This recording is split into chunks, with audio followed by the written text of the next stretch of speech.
जय श्री राम, जय जोहार, आदाब शास्त्रीगण। और पहले 10 बयानों में तो संजय सिंह के नाम का कोई जिक्र ही नहीं हुआ। 4वें बयान में संजय सिंह का नाम फेंक दिए, कहना चाहिए वे नहीं लगाए, आखिरी बयान लगाया। ट्रेल में कहा 2 वर्ष से जांच चल रही है, क्या है सबूत?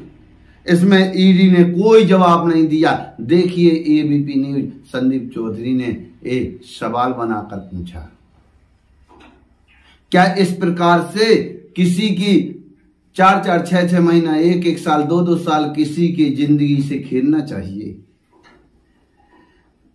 दिनेश अरोड़ा, जिसने संजय सिंह का नाम कहा जाता है कि लिया है, उसने 10 बयान मैं ईडी से संजय सिंह का नाम नहीं लिया और 11वें बयान में संजय सिंह का नाम लिया। देखिए, और 10 बयान ईडी ने कूड़े का दान में फेंक। क्या आज के जो हालात हैं इस पर आप सबके लिए जरूर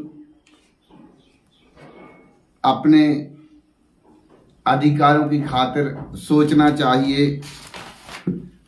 क्या हमारा देश हजारों साल क्यों गुलाम रहा? गुलामी की कड़ियां क्या हैं? अत्याचार का विरोध ना करना हम सबके लिए क्या यही कारण है? क्या अनीति, अत्याचार का विरोध करना चाहिए? यही हमारे सनातन धर्म, हमारे भगवान श्री राम कहते हैं। बात करते हैं आज इसी दौर में दिल्ली में शराब घोटाला का जो मजमा लगा हुआ है, 2 साल से ईडी सीबीआई जांच कर रही है और करना चाहिए। हम भी जांच के पक्ष में हैं, आप सबसे निवेदन है। लेकिन जिस प्रकार से जांच की जा रही है, क्या यह संवैधानिक रूप से जांच सही है? हमारे देश में संवैधानिक रूप से जिस प्रकार से सत्य पक्ष है, उसी प्रकार से विपक्ष का रहना जरूरी है। विपक्ष का काम क्या है? आपके मुद्दे उठाना, जो गलत है उस पर आवाज उठाना और आपको अधिकार दिलाना। बात करते हैं, 2 वर्ष से जांच चल रही है शराब घोटाले की और आम आदमी पार्टी के 3 से 4 नेता, बड़े नेता अंदर किए गए हैं। क्या किसी भी प्रकार से पुख्ता प्रमाण हैं उनके पास? देशवासियों, आप भी सोचिए, यदि आप और हमने यही सुना है कि यदि कोई जुर्म किया है तो उसकी जांच होती है, गिरफ्तारी होगी, तत्काल जमानत के बाद जांच होगी और फिर जांच में यदि आप और हम गलत होते हैं तो संवैधानिक रूप से सजा होती है।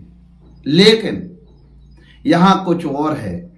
पीएमएलए कानून, जो हमारे देश का सख्त कानून बताया जाता है, इसमें और सुधार किया गया 2017-18 में। पीएमएलए के तहत किसी भी नेता, किसी भी मुख्यमंत्री को ईडी गिरफ्तार करती है। दिल्ली के शराब घोटाले में इसी प्रकार की गिरफ्तारी दिल्ली के पूर्व उप मुख्यमंत्री मनीष सिसोदिया जी और हमारे आम आदमी पार्टी के मुखिया अरविंद केजरीवाल, जो सिटिंग सीएम 3 बार जनता ने चुनकर भेजा, उनको गिरफ्तार किया गया। इसी प्रकार से हमारे आदरणीय आम आदमी पार्टी के शेर कहे जाने वाले शख्स संजय सिंह को गिरफ्तार किया गया। 182 दिन गिरफ्तार रहे संजय सिंह। ईडी ने गिरफ्तार किया, पूछ जांच की और जेल भेज दिया। इसके बाद में जब कल पेशी होती है तो उनको जमानत दी गई है। जमानत के कारण क्या है, आप सबसे हम निवेदन करते हैं हमारा वीडियो पूरा देखें। सुप्रीम कोर्ट ने मनी ट्रायल में कहा 2 वर्ष से जांच चल रही है, क्या है सबूत? इसमें ईडी ने कोई जवाब नहीं दिया। देखिए एबीपी न्यूज संदीप चौधरी ने एक सवाल बनाकर पूछा, क्या इस प्रकार से किसी की 4-4, 6-6 महीना, 1-1 साल, 2-2 साल किसी की जिंदगी से खेलना चाहिए? दिनेश अरोड़ा, जिसने संजय सिंह का नाम कहा जाता है कि लिया है, उसने 10 बयान मैं ईडी से संजय सिंह का नाम नहीं लिया और 11वें बयान में संजय सिंह का नाम लिया। देखिए, और 10 बयान ईडी ने कूड़े का दान में फेंक। और पहले 10 बयानों में तो संजय सिंह के नाम का कोई जिक्र ही नहीं हुआ। 11वें बयान में संजय सिंह का नाम फेंक दिए, कहना चाहिए वे नहीं लगाए, आखिरी बयान लगाया, 10 के बाद का बयान लगाया।